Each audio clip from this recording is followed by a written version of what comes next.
राम राम सारे नो। राम राम आज है सारे। हमारा good morning day. Good morning day. आज हमारा गुड मॉर्निंग डे। सुबह की शुरुआत की हमने लोगों का वीडियो निकाल के।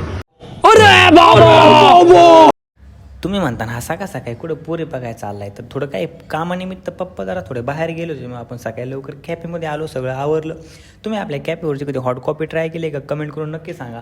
आज जरा थोडं युनिक करायचा प्रयत्न केला. आपण काय केलं, एक रवा घेतला, रवा थोडं भिजाय घातले, कांदा टोमॅटो ढोबी टाकली, कोथिंबीर चिरली व फेकून मारली, सगळं एकत्र केलं, अर्धा तास भिजवलं. आपल्याला करायचं होता आता उत्तप्पा. पण विषय काय आला, उत्तप्प्याचा पॅन नसल्यामुळे आपण कढईत केलं, पण त्याचं वेगळंच झालं. त्याचं झालं होता उपमा. तर आज दीपक शेठ ओमकार शेठला म्हणले आजचा चहा मी पाचतो. हे ऐकून ओमकार शेठ खूप खुश झाले. तर ह्या भाऊंचा कुठंतरी विषय लागला 100% नुसते फोनवर बोलत होते.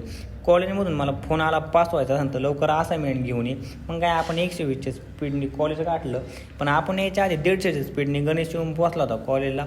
तर काही काम नसल्यामुळं आम्ही काय, मी आणि आतुर शेठ असंच बसून काहीतरी फालतू गोष्टींवर चर्चा करत बसतो. मग आज पण तसंच केलं. तुम्ही बघू शकता, कळलं असेल तुम्हाला की आज गर्दी, याचा अर्थ 12वाचा पेपर आहे. तर मित्रांनो, त्याच्यानंतर आपल्याला पावभाजीची ऑर्डर आली होती. तर त्याच्यानंतर आपण गेलो होतो सावकार कलेक्शनला, थोडं काम होतं. तर चहाला वेळ नसते, म्हणजे वेळेवर चहा असतो. त्याच्यामुळे हे वाक्य बोलून दिवसभरातून 10 वेळा चहा घेतला. तर तुम्हाला आजचा म्हणजे ब्लॉग कसा वाटला कमेंट करून नक्की सांगा. ब्लॉगच्या आडीला आपलं फॉलो करा विसरू नका. धन्यवाद.